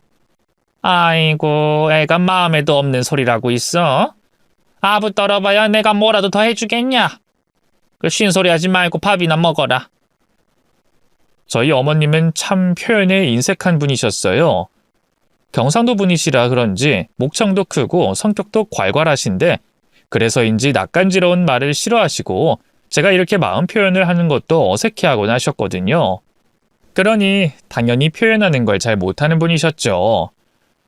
고마우면 고맙다, 좋으면 좋다 하시면 될 것을 어머님은 통 그런 말씀을 하지 못하는 분이셨습니다. 그래서 처음엔 그런 어머님을 오해하기도 하고 저 혼자 속상한 일도 있었지만 어머님을 알아가다 보니 그게 어머님의 진심이 아니구나 하는 걸 깨닫게 됐었네요. 그래서 제가 먼저 시부모님과 합가를 제안하기도 한 겁니다. 저희 시부모님은 평생 내 집 한 번 없이 고생하며 살아오신 분들이셨어요. 누구보다 열심히 사셨지만 워낙 가진 게 없으시다 보니 재산을 불리지 못하고 고생도 많이 하셨거든요. 그래도 하나뿐인 자식 정성껏 키우셨고 저와 남편은 그런 시부모님을 존경했습니다. 그러다 저희가 운 좋게 청약이 되고 새집이 생기자 두 분은 누구보다 기뻐해 주시면서도 뭐라도 도와주고 싶어 하셨어요. 자신들은 아파트 한번 살아보는 게 꿈이었는데 자식이 그 꿈을 이루게 됐다고 좋아하시더라고요. 아유, 집이 참 좋다. 이래서 다들 아파트 하는 모양이야. 그러고 보면 이놈이 복덩이야. 이놈 생기고 니들이 당첨된 거 아니냐. 아무래도 영훈이 이놈이 우리 집안에 복을 가져다 줄 모양이다. 그러고 보니 우리 혁재도 그랬었는데 내가 혁재 임신할 때 태몽 꾼 거 얘기했었니? 웬 호랑이가 집안으로 쳐들어오는 꿈을 꿨는데 그러고 나서 혁재가 생긴 거 아니냐. 근데 호랑이 될 애를 뒷바라지 한번 못해줘서 고생만 시키고 그러다 결혼하고서야 빛을 보는구나 싶구나. 아무튼 우리는 고생하며 살았어도 니들 잘 사는 거 보니 마음이 좋다. 결혼할 때도 제대로 해준 게 없어서 늘 미안했는데 이사 갈 때는 뭐라도 해줄 테니까 필요한 거 있으면 말해봐. 어머님은 자식들만이라도 좋은 집에 살게 되어 다행이라며 무척 행복해 하셨습니다. 그러면서도 저희의 새집이 좋으신지 여기저기 둘러보시며 연신 감탄을 하시는데 순간 그런 어머님을 이 집에 모시고 살면 어떨까 싶은 생각이 들더라고요. 저희 부모님도 고생 많이 하셨지만 시부모님만큼 형편이 어렵진 않으시거든요. 아직 노후 준비는 다 못하셨다지만 집은 있으시니까요. 지방이라지만 그래도 아파트에서 별 어려움 없이 지내고 계시니 사실 저는 늘 시댁이 더 걱정이었어요. 그나마 두 분이 건강하시다는 게 유일한 다행이었지만 그것도 나이가 드시면 어떻게 될지 모르는 일이니까요. 지금도 어머님은 청소일 다니시고 아버님은 경비일 다니시는데 두 분이 그 힘든 일을 언제까지 계속 하실 수 있으시겠어요? 몇 년쯤 지나면 노환에 몸도 여기저기 고장나실 테고 그러면 외동아들인 남편이 시부모님을 챙길 수밖에 없겠죠. 저야 남동생도 결혼했고 자식이 저 혼자가 아니니 다행이지만 남편은 혼자 책임져야 하니 더 걱정이었습니다. 그래서 며느리인 저도 이래저래 고민이 많았는데 마침 운 좋게 아파트를 얻게 됐고 시부모님 모시고 지낼 만큼 방도 넉넉하다 보니 그냥 지금부터라도 모시고 살아야겠다 싶었어요. 그래서 남편에게 얘기를 했더니 남편도 아주 좋아하더라고요. 물론 저한테 부담될까 싶은지 몇 번이고 다시 물어봤지만요. 당신 정말 괜찮겠어? 아무리 그래도 시부모님 모시고 사는 게 쉽지 않을 텐데 나야 너무 고마운 일이지만 당신한테 못할 짓 하는 게 아닌가 싶어서. 내가 먼저 그러자고 하는 건데 당신이 못할 짓 할 게 뭐가 있어. 어차피 나중 되면 자주 찾아뵙고 신경 써야 할 텐데 그럴 거면 그냥 모시고 사는 것도 괜찮지. 우리가 어머님 도움을 좀 받았어야지. 그리고 우리 곧 둘째 생기면 어머님한테 더 의지해야 할 거고. 그럼 나도 시댁에 그만큼 해야지. 그때 저희가 새 집으로 이사 가면서 둘째를 계획 중이었는데 아이 둘 키우면서 시부모님 도움을 받지 않을 수는 없었거든요. 그렇다 보니 어쩌면 합가를 하는 게 시부모님에게나 저희에게나 좋은 일이라고 생각했어요. 그렇게 저희 생각을 말씀드리자 시부모님께서도 다행히 좋아해 주셨습니다. 처음에는 아버님께서 자식들에게 민폐다 싶은지 거절을 하셨었지만 시어머니의 설득으로 결국 합가를 결정하셨어요. 그렇게 그 후 저희는 시부모님을 모시고 지내게 됐고 저는 두 아이를 낳아 기르며 10년간 시부모님을 각별히 챙겼습니다. 어머님이 저 대신 아이들을 많이 챙겨주셨으니 제가 더 도움을 받았다고 해야겠지만 저도 나름대로 잘 하려고 애썼거든요. 제가 직업이 영양사다 보니 음식에는 자신이 있는 편이라 시부모님 모시고 매 끼니 식사는 제가 책임지고 챙겼어요.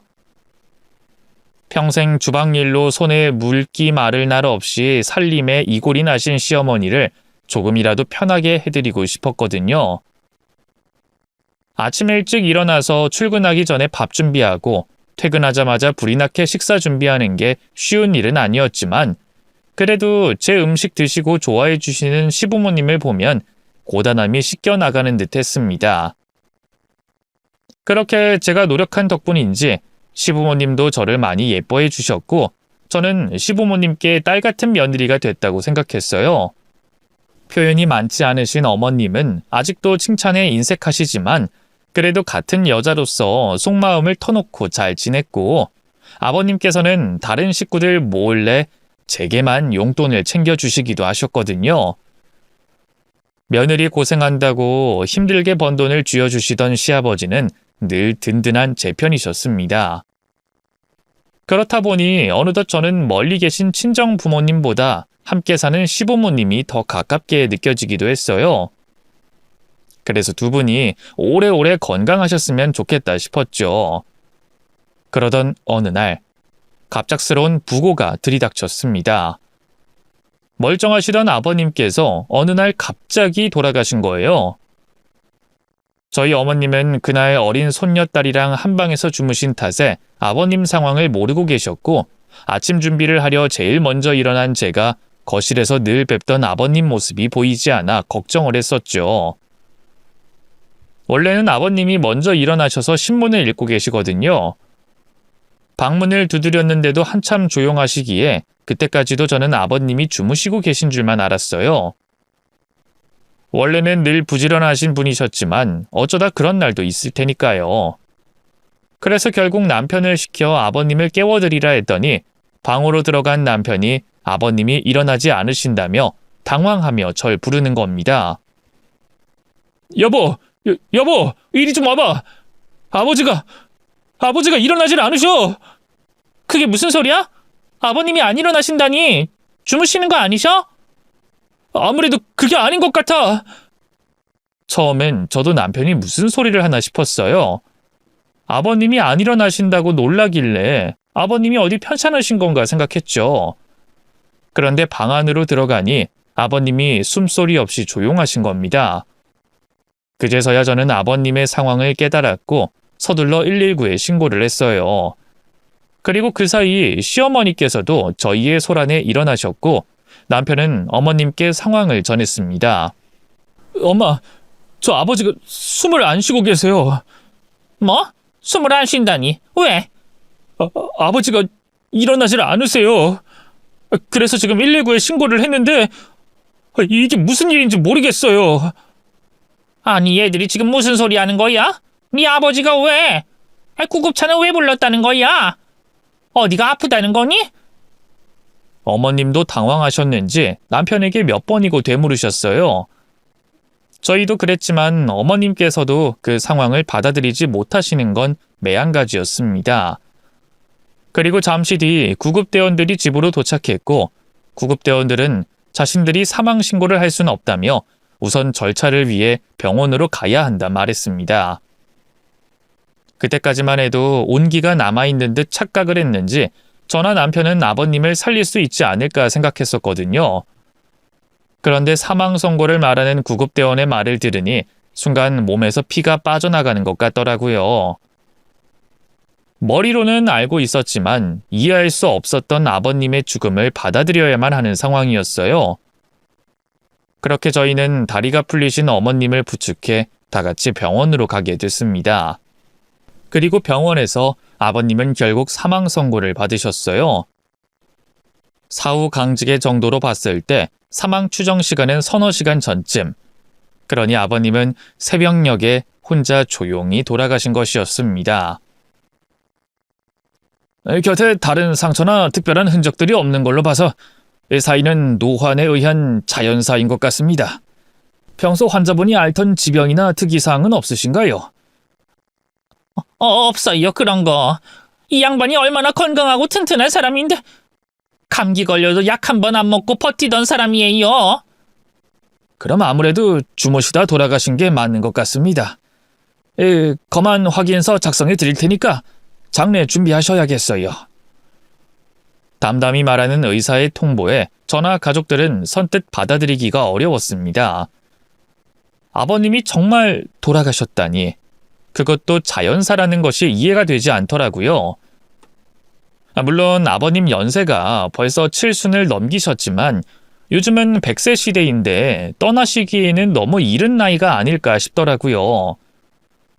그렇다고 아버님이 평소 앓던 지병이 있거나 몸이 허약하신 분도 아니었는데 말이죠. 어쩌면 저희 남편보다도 건강하시구나 했던 아버님이 갑자기 돌아가셨다니 갑작스러운 아버님의 사망 소식은 저희 가족 모두에게 충격일 수밖에 없었습니다. 저희는 급하게 아버님의 장례를 준비해야 했어요.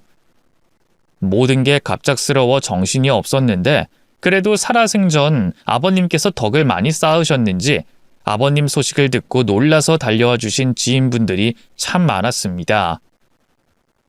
다들 어쩐 일이냐며 한마디씩들 하고 가시는데 저희도 뭐라 말을 해야 할지 모르겠더라고요. 그런데 그 중에서 유독 어머님 지인들이 말씀이 많으셨어요. 다른 분들은 주무시다 돌아가셨다는 얘기를 들으면 그래도 편안히 가셨구나. 그 정도면 호상이라며 저희를 위로해 주시기 바빴는데 유독 어머님 지인들 중 몇몇 분이 쓸데없는 말을 옮기시더라고요. 근데 어쩌다 그런 거래? 아니 몰라. 갑자기 그랬다는데 이유도 모른다 그러네. 이 집 양반 어디 지병이라도 있었나? 건강하다고 하지 않았어? 아유, 그러니까 말이야. 평소에도 자기 남편이 건강하다고 그렇게 자랑을 하더니 그 나이에 챙겨 먹는 약도 없었다 그러지 않았냐고. 근데 그런 양반이 겨우 70 나이에 죽어? 아무래도 뭔가 이상한데 말이야. 그러게, 뭔가 이상하긴 하다. 거기다가 아들 내외랑 같이 살았다고 그러지 않았었나? 아들 며느리랑은 사이 좋았대? 그거야 우린 모르지. 그런 속 얘기까지 구구절절 하나.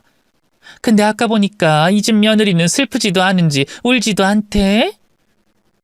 어머, 그게 정말이야? 하긴 나도 아까 보니까 이 집 며느리는 손님들 맞으면서 방긋방긋 잘 웃더라. 아무리 그래도 모시던 시아버지가 돌아가셨는데 어떻게 웃음이 나오나? 에휴, 그래봐야 시자라 그거지.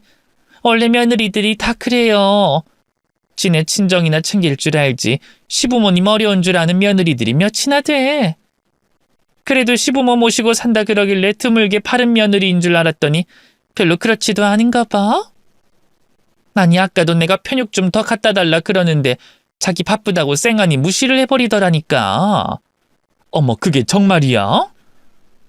어머님 지인들이신 할머님들 몇몇이 삼삼오오 모여서 얘기를 하시는데 그분들이 글쎄 제 욕을 하셨다는 거예요. 그것도 제 친구가 듣고는 너무 기가 막히다며 제게 전해주더라고요. 아무래도 아버님이 갑작스럽게 돌아가신 게 뭔가 있는 것 같다느니 이상하다느니 그러면서 며느리인 저를 의심하는 것 같은 말을 했다는 겁니다. 저를 의심하는 것도 별 이유가 아니었어요. 설마 자식이 그랬을 리는 없겠고 그렇다면 피 안 섞인 며느리가 제일 의심스러운데 며느리인 제가 눈물 한 방울 흘리지 않았고 손님인 자신들에게 친절하지 않았다는 이유였죠. 그 말을 듣는데 참 기가 막히더라고요. 그럼 내가 남들 앞에서도 울어야 한다는 건지 내 속이 어떤지 자기들이 뭘 알고 그런 말을 할까 싶어서요. 거기다 제가 바쁘다고 무시를 했다는데 저는 그런 기억도 없었어요. 가뜩이나 일손 없는데 손님들이 많이 찾아와 주셔서 정신없이 바빠서 여기저기서 저를 찾아대는데 제가 몸이 10개라도 모자라겠더라고요. 근데 그 와중에 제가 부르는 소리를 못 들었다고 그게 설마 일부러 그러는 거겠어요? 보통이면 상갓집에서 그런 정도는 이해해 주셔야 맞는 게 아닌가 싶은데 그분들은 참 어른이지 못하셨네요. 그분들이 저를 두고 의심을 하고 수근대며 그런 얘기를 했다는 걸 듣고 정말 기분이 나빴지만 그래도 시어머님 손님들이시니 참고 넘어가기로 했습니다. 어머님 손님들에게 가서 화를 낼 수도 없는 거고 그때는 그럴 겨를도 없었죠. 그냥 남일 떠들기 좋아하는 몇몇의 실언이라 생각하며 한 귀로 듣고 흘리려고 했는데 그런데 그런 말도 안 되는 얘기들이 저희 시어머니 귀에까지 들어갔던 모양입니다. 그래도 설마 어머님이 그런 말을 귀담아 들으실까 했는데 웬일인지 어머님께서 갑자기 저를 의심하기 시작하셨어요. 아무래도 제가 수상하다고 하시더라고요. 애미야, 그날 저 양반 누가 제일 먼저 발견했다고 그랬지? 일어나긴 네가 애비보다 먼저 일어났던 거 아니냐? 그날요? 그날 제가 밥 차리려고 나왔는데 아버님이 안 계시더라고요. 평소 같으면 제일 먼저 일어나셔서 신문 보고 계실 텐데 문 밖에 신문도 그대로 있고 아버님 기척도 안 느껴져서 뭔가 이상하다 싶었어요. 그때까진 저도 아버님이 주무시고 계신 줄 알고 그래서 마침 남편이 깼길래 아버님 좀 깨워드리라고 부탁했어요. 그 사이 저는 아침상 준비하고 있었고요. 근데 방에 들어간 남편이 아버님이 안 일어나신다고. 그러니까 제일 먼저 이상하다 생각한 건 너였다는 거지? 네, 이상하다고 생각하긴 했었어요. 아버님이 저희랑 사시면서 한 번도 그런 적이 없으셨잖아요. 10년 동안 늘 한결같던 분이셨는데 그날따라 그러시니까 뭔가 이상하긴 했죠. 근데 방문을 안 열어봤어? 아니면 열어보고 다시 닫은 건 아니고? 그렇다고 제가 어른 계시는 방문을 함부로 열기도 좀 그렇잖아요. 이상하다는 생각은 했지만 아버님도 연세가 있으시니까 그냥 피곤하시거나 어디가 편찮으셔서 못 일어나신 것만으로 생각했지 설마 돌아가셨다고는 생각 못했어요. 그래? 근데 나는 왜 자꾸 네가 수상하냐? 당시에는 나도 경황이 없어서 생각을 못했었는데 지금 와서 생각해보니까 네가 의심스럽다. 아니 그렇게 걱정이 됐으면 바로 들여다보던가 하지. 우리 아들 시켜서 그런 것도 그렇고. 그리고 바로 나를 부르던가 했었어야지. 너 그때 나한테 말도 안 했지 않니? 그건 그때 저도 워낙 경황이 없었어서 그랬죠. 그리고 제가 어머님 모시러 가기 전에 이미 어머님이 나와 계셨잖아요. 그렇다고 나를 부르기도 전에 신고부터 했니? 그게 맞아? 저는 아버님이 걱정돼서 그랬어요. 그럼 그런 상황에 119 먼저 생각나는 게 당연한 거 아닌가요? 네 행동이 아무래도 뭔가 수상하다. 네가 나한테 숨기는 게 있는 것 같아. 어머님, 지금 대체 무슨 말씀을 하시는 거예요? 설마 제가 아버님을 어떻게 하기라도 했다는 말씀이세요? 그래, 나는 네가 우리 남편한테 무슨 짓 한 게 아닌가 싶다. 사실 우리 중에 너 말고 의심할 만한 사람이 있니? 나는 우리 남편이 자연사라는 말이 믿어지지 않아. 뭘 잘못 먹지 않고서야 갑자기 죽다니. 그 양반 전날 저녁에 네가 해준 밥 말고 먹은 것도 없는데 건강하던 사람이 갑자기 이렇게 된 게 우연이라고 하긴 이상하지 않니? 너 솔직히 말해봐라. 내 남편 빨리 죽이려고 밥에 뭐 넣었지? 어머님은 끔찍하게도 제가 아버님을 해코지한 게 아니냐며 저를 의심하기 시작하셨습니다. 저도 아버님이 너무 갑자기 이렇게 되신 게 황망하고 받아들여지지 않지만 설마 다른 이유가 있을 거라고는 생각하지 않았어요. 근데 어머님은 아버님이 그냥 돌아가셨다고 믿고 싶지 않으신 건지 그 이유를 제게서 찾으려고 하시더라고요. 제가 시부모님 식사를 챙겼으니 혹시 거기 뭐라도 탄 게 아닌가 하고 말이죠. 당연히 말도 안 되는 소리였지만 어머님은 진지하셨습니다. 그리고 어머님은 당장이라도 저를 잡아 쳐넣을 기세로 저를 노려보시더라고요. 네가 우리 남편 저렇게 만든 거야. 그러지 않고서 그 건강하던 사람이 갑자기 왜 이렇게 돼? 어머님, 진심이세요? 정말로 제가 아버님을 어떻게 했다고 생각하시는 거예요? 어떻게 그런 말씀을 하세요? 제가 대체 뭘 잘못했다고 이러세요? 너는 알고 있었지? 그러니까 눈물 한 방울 안 흘리고 멀쩡하지. 나는 지금 울다 쓰러져도 이상할 일이 없는데 어떻게 너만 이렇게 멀쩡하냔 말이야? 너 시아버지 돌아가셔서 슬프기나 하니? 오히려 잘됐다 싶은 거 아니야? 저도 슬퍼요. 저도 많이 힘들고 못 견디겠는데 겨우 버티고 있는 거라고요. 어머님은 지인들이 하는 말을 듣고 그러시는 건지 제가 슬퍼 보이지 않는다며 억지 주장을 펴셨습니다. 앞에서 대성통곡하지 않았으니 제가 슬프지 않다고 생각하시는 걸까요? 설령 그랬다고 하더라도 제가 시아버지를 어떻게 했을 리는 없었는데 말이에요. 그동안 제가 어떻게 했는데 어머님이 어떻게 저를 두고 그런 말씀을 하실 수 있는 건지 저는 갑자기 매정하게 변해버린 시어머니가 도통 이해되지 않았습니다.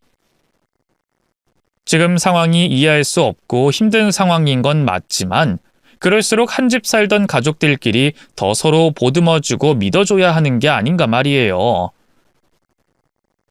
엄마, 정말 왜 그러세요? 갑자기 이 사람을 의심하다뇨? 이 사람이 아버지한테 무슨 짓을 한다 그러세요? 너라고 네 철을 다 알겠니? 10길 물속은 알아도 한 길 사람 속은 모른다 그랬어. 제가 그동안 우리 데리고 살면서 무슨 생각을 했을지 어떻게 알겠냐? 아무래도 안 되겠다. 난 이 아버지 부검해봐야겠다. 제가 밥에다가 약을 탔나 독을 탔나 내 눈으로 직접 확인해봐야겠다고. 어머님, 정말로 이렇게까지 하셔야겠어요? 정말 제가 범인이라고 확신하시냐고요? 그래요, 엄마. 아무리 그래도 이건 아니죠. 아니, 의심할 만한 사람을 의심해야지. 한 집에 있던 사람이 멀쩡하게 있다가 죽었는데 그럼 집안 식구들 중 범인이 있을 확률이 높은 거 아니냐? 그럼 의심한 사람이 쟤 말고 어딨어? 설마 내가 그랬겠니? 네가 그랬겠니? 의사도 자연사 같다고 하는데 대체 무슨 근거로 그런 소리를 하세요? 아버지 갑작스럽게 돌아가신 건 맞지만 연세 적지 않으시고요. 그 나이 때는 종종 이런 일 많다잖아요. 네 아버지가 보통 노인들이랑 같니? 그 나이에도 삽으로 땅 파고 등산 다닐 만큼 건강하던 사람인데 그런 사람이 갑자기 자연 살 일이 뭐가 있다고. 아무튼 나는 네 아버지 이대로 관에 못 넣는다. 무슨 일이 있었는지 확실히 확인해야겠어. 그리고 어머님은 정말로 아버님의 부검을 해야겠다고 억지를 부리셨습니다. 보통은 자식들이 부검하자 그래도 떠나신 분 편히 보내드리겠다고 부검하지 말자고 하신다던데 어머님은 돌아가신 아버님 몸에 칼 대는 게 무섭지도 않으신 건지 겨우 그런 의심 때문에 부검 얘기를 쉽게도 하시더라고요. 저는 제가 의심받는 게 기가 막혀서 더 하고 싶은 말도 없었어요. 거기서 제가 말리면 더 의심을 받을까 싶어서 아무 말 안 하게 되더라고요. 그래도 남편이 그건 아닌 것 같다며 시어머니를 회유하려 했지만 시어머니는 뭔가에 씌인 듯 끝까지 부검을 요청하셨습니다. 어머니 입에서 부검 얘기가 나오다니 아마도 주변에서 무슨 얘기를 듣고 저러는 게 아닌가 싶었어요. 그것도 그럴 게 이 어머님이 원래 귀가 굉장히 얇으시거든요. 성격이 급하고 다혈질인데에 비해 귀가 얇다 보니 주변 얘기에 현혹이 잘 되고 말이 자주 바뀌는 분이셨습니다. 그래서 아버님과도 그런 문제로 자주 싸우셨고 남편과 저도 어머님의 그런 성격 때문에 고생이 많았었죠. 그래도 그동안에는 그래봐야 별것 아닌 것들로 고집을 부리시니 넘어갈 수 있었던 건데 이런 일이 터지니 별 이상한 얘기를 귀담아 들으시고 자식 같은 며느리를 벼랑으로 내모시는구나 싶더라고요. 어머님, 저한테 정말 이러시면 안 돼요. 제가 그동안 두 분을 어떻게 모셨는데요. 친정 부모님보다도 가깝게 생각하면서 지극정성으로 모시려고 했는데 어머님이 어떻게 저를 이런 식으로 의심할 수가 있으세요? 제가 아버님한테 그럴 이유가 뭐가 있다고요? 그래요, 엄마. 이 사람이 아버지한테 해끼칠 일을 뭐하러 하겠어요? 그거야 모르지. 10년 정도 데리고 살았더니 노인네들 모시고 살기 싫어졌을 수도 있고 이제 와서 분가하자고 하니 불쌍한 노인네들 내쫓기 민망해서 그런 건지도 모르지. 네 아버지 먼저 보내고 나까지 어떻게 해버리려고. 엄마, 무슨 그런 무서운 소리를 하세요. 애초에 합가 먼저 하자고 했던 것도 이 사람이고 이 사람이 여태껏 어머니 아버지 얼마나 정성으로 모셨는지 직접 겪으셨으면서 그래놓고 이제 와서 그런 얘기를 하세요? 그럼 엄마는 그동안 이 사람을 그런 식으로 생각하고 계셨던 거예요? 잘 지내시는 줄 알았더니 속으로 이 사람 그렇게 보고 계셨냐고요? 오늘 내일 마음 다른 게 인간이야. 화장실 들어갈 때 나올 때 심정 모르는 거라고. 얘가 처음부터 무슨 생각으로 그랬는지 내가 알게 뭐냐.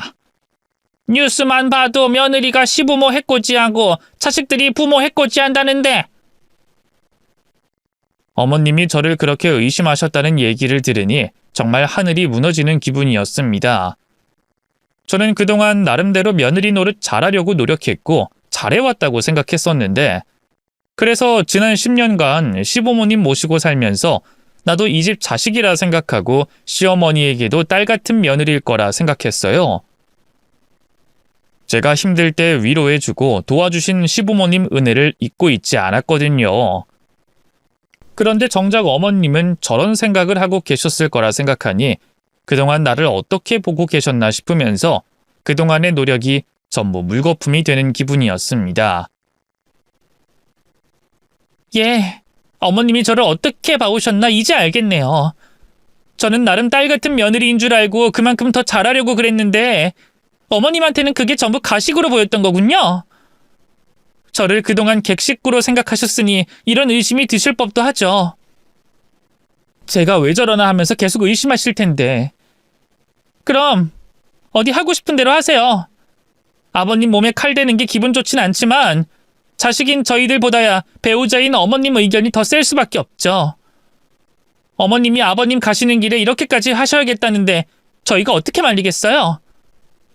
그럼 어디 당장 부검해 보세요. 네가 그렇게 나오면 내가 못할 줄 알고. 이제 와서 뭐가 나올 게 없을까 봐 뻔뻔한 모양인데 세상이 네 생각처럼 호락호락하진 않을 게다. 그럼 어디 검사해보고 보자꾸나. 아니, 당신까지 왜 그래, 정말? 엄마 말리질 못할 망정 부추기고 있어? 엄마도 그만 좀 하세요. 뭔가 오해를 하신 것 같은데 대화로 풀자고요. 부검은 안 돼요. 당신은 어머님이 말씀하시는 거 못 들었어? 내가 의심스러우시다잖아. 곧 죽어도 확인하셔야겠다잖아. 이대로 결과 못 보면 죽을 때까지나 의심하실 텐데 그럴 거면 지금이라도 제대로 하는 게 맞지.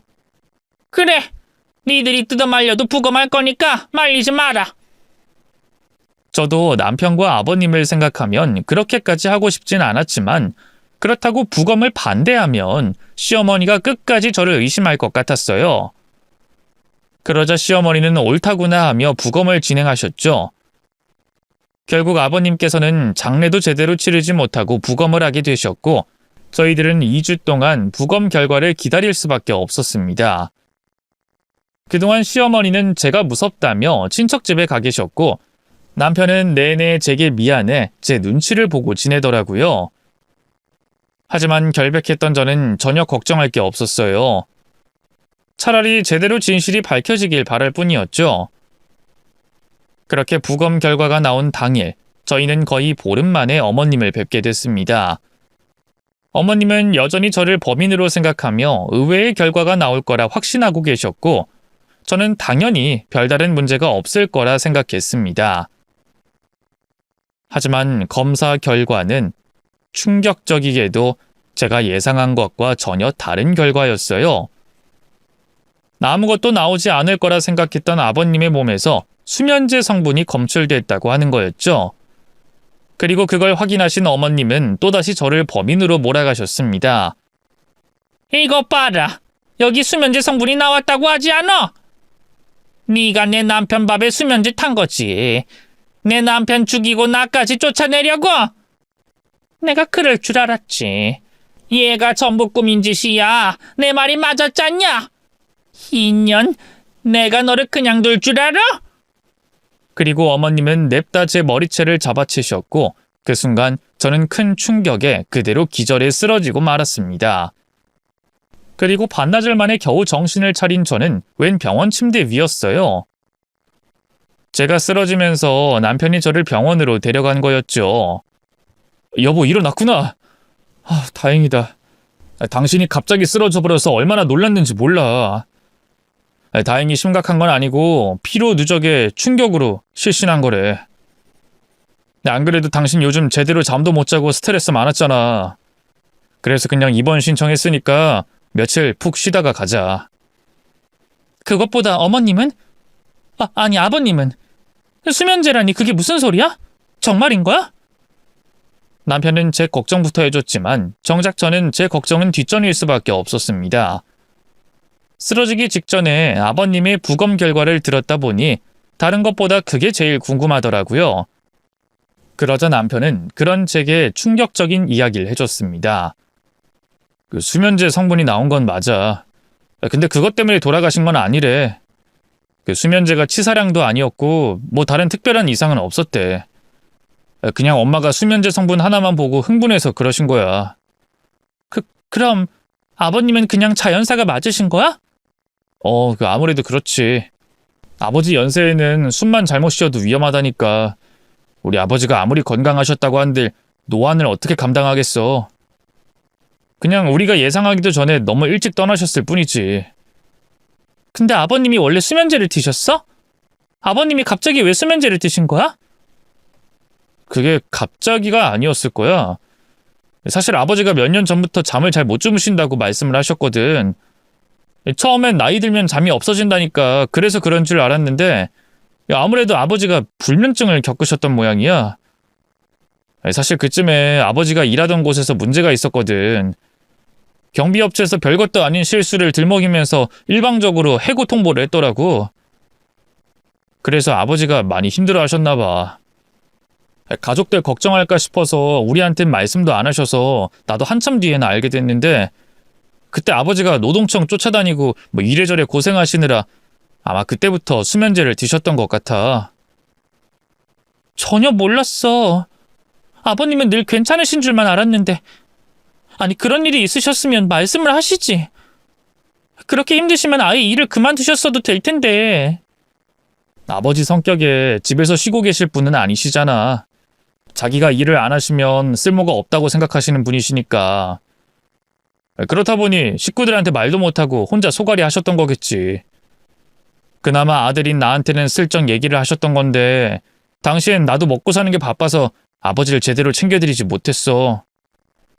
내가 그때 세심하게 챙겼더라면 아버지가 혼자 고생하시지는 않으셨을 텐데. 이제 와서 그게 너무 후회스러워. 아버님이 그만큼 힘들어하신 줄 몰랐던 저희는 뒤늦게 후회를 할 수밖에 없었습니다. 한 집 사는 자식이면서 어떻게 아버님 힘든 걸 모르고 있을 수 있었던 건지 그동안 좋은 며느리였다 자부했던 제가 참 면목 없어지더라고요. 그러자 시어머니가 저를 의심하신 것도 제가 모자라서 벌어진 일이 아닌가 싶었어요. 그래서 어머님은 지금 어디 계셔? 엄마도 병원에 있어. 지금 검사 중이야. 왜? 어머님 어디 아프셔? 설마 어머님도 충격에 쓰러지신 거야? 그게 아니고 여기 대학병원 정신과. 내가 엄마 이상하다고 검사 한번 받아보자 했거든. 제가 쓰러지고 반나절 동안 참 별일이 다 있었더라고요. 처음엔 어머님도 수면제 성분이라는 것만 보시고 흥분을 하셔서 저를 가만두지 않겠다고 난리를 피셨는데 남편이 제대로 서류를 읽고 설명을 해드리자 그제서야 진정하고 상황을 받아들이셨다고 하셨어요. 결국 아버님이 수면제 때문에 돌아가신 게 아니라는 걸 알게 되신 어머님도 저에 대한 의심은 거두셨지만 남편은 갑자기 변해버린 시어머니가 이상하다 싶었던 모양입니다. 그래서 저를 병원에 입원시킨 참에 어머님에게도 정신과 진료를 권유했다고 했습니다. 그래서 어머님이 검사를 받고 계셨던 거죠. 아마 지금쯤 검사 끝났겠네. 당신 걱정돼서 옆에 있었는데 이제 당신 일어났으니까 나 엄마한테 다녀올게. 당신은 걱정하지 말고 쉬고 있어. 나도 같이 갈까? 아니야. 당신이 지금 엄마 만나봐야 서로 좋을 게 있겠어. 엄마가 지금은 의심을 걷었다 하지만 또 무슨 말을 하실지 모르고. 당신도 당한 일이 있는데 지금은 대학이 껄끄러울 거 아니야. 그리고 우선 엄마 검사 결과부터 알아보고 차근차근 해결해보자. 내가 봤을 때는 아버지 돌아가신 충격에 트라우마라도 생기신 게 아닌가 싶은데 혹시나 치매는 아니길 바라야지. 순간 저도 아차 싶더라고요. 평소 어머님의 다혈질적인 성격만 생각해서 또 욱해서 저러시나 보다 생각했지 설마 그게 치매 증상일 거라고는 생각하지 못했거든요. 근데 남편은 자신의 어머니에게 정말로 문제가 있는 건 아닐까 진심으로 걱정하는 모습을 보였습니다. 그러자 순간 남편처럼 생각하지 못한 제가 너무 부끄러워지더라고요. 저도 딸 같은 며느리를 자처하며 좋은 며느리인 척했지만 그 순간 어머님 걱정보다는 의심당한 게 화가 났으니까요. 그래서 저는 뒤늦게라도 어머님에게 제발 별일이 없길 바랄 수밖에 없었습니다.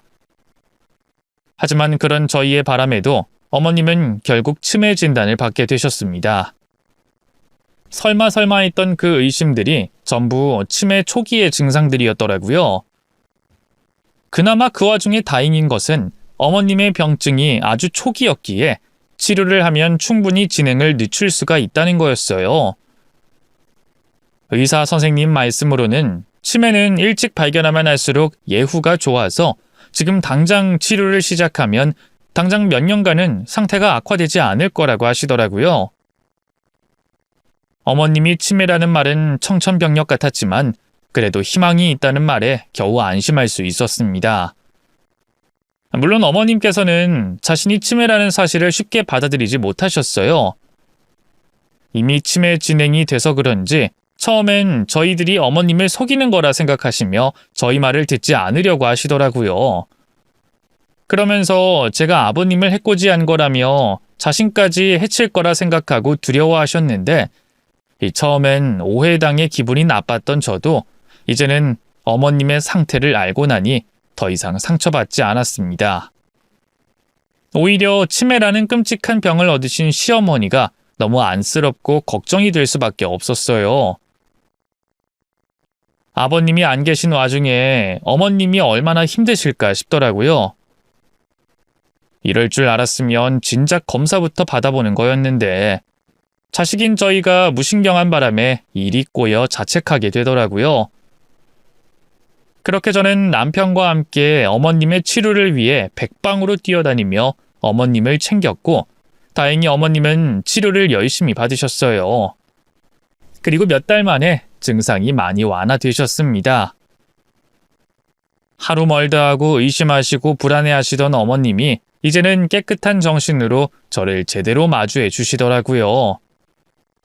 그리고 그제서야 저희는 시아버지를 제대로 보내드릴 수 있었고 저도 어머님에게 사과를 듣게 됐습니다. 내가 미안하다, 에미야.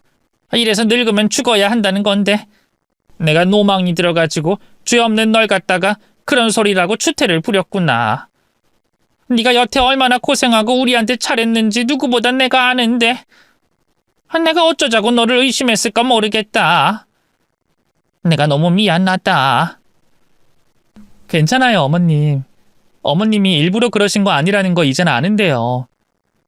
원래 그래서 치매라는 게 무서운 거라잖아요. 그래도 덕분에 일찍 발견해서 다행이라는 생각도 들어요. 저희가 어머님 상태 모르고 그냥 싸우고 끝냈으면 지금 어쩔 뻔했을까요? 그래, 나도 그게 참 고맙다.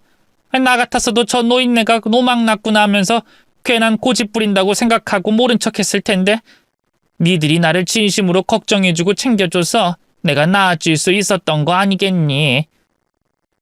어쩌면 네 시아버지가 마지막으로 내가 안쓰러워서 기회를 줬는지도 모르겠고 내가 네 시아버지한테 의지를 많이 했던 모양이야. 살아생전엔 그렇게 구박하고 잔소리했지만 그래도 내가 평생 믿고 살았던 사람 아니냐. 근데 그런 사람이 하루아침에 그렇게 돼버리니까 나도 너무 충격을 받았어. 그래서 나도 모르게 주책을 떨었나 보다. 아무튼 내가 미안하고 앞으로는 잘하마. 저도 어머님 열심히 모실게요. 어머님도 치료 열심히 받으시고 건강하게 지내시면 다 괜찮을 거예요. 저희가 옆에서 도와드릴 테니까 두려워하지 마세요, 어머님. 그리고 앞으로는 어머님도 솔직하게 표현해 주세요. 이제 아버님도 안 계시니까 저희가 더 신경 쓸게요, 어머님. 그래, 그럼아. 니들한테 의지해서 미안하지만 고맙다. 그렇게 어머님은 앞으로 자식들에게 의지하시며 열심히 치료를 받으며 지내기로 하셨습니다. 시어머니가 치매라니 앞으로 어떻게 해야 할지 저도 겁은 나지만 그래도 어머님이 더 이상 못 볼 꼴 보지 않고 최대한 건강하게 지내다가 가셨으면 하는 바람이 있어요. 아버님은 너무 갑작스럽게 보내드려야 했지만 나중에 어머님을 떠나보냈을 때 후회가 없을 수 있도록 저도 더 노력을 하고 좋은 며느리가 되려 합니다. 그럼 여러분들도 후회 없이 지내시길 바라며 제 사연은 여기까지입니다. 감사합니다.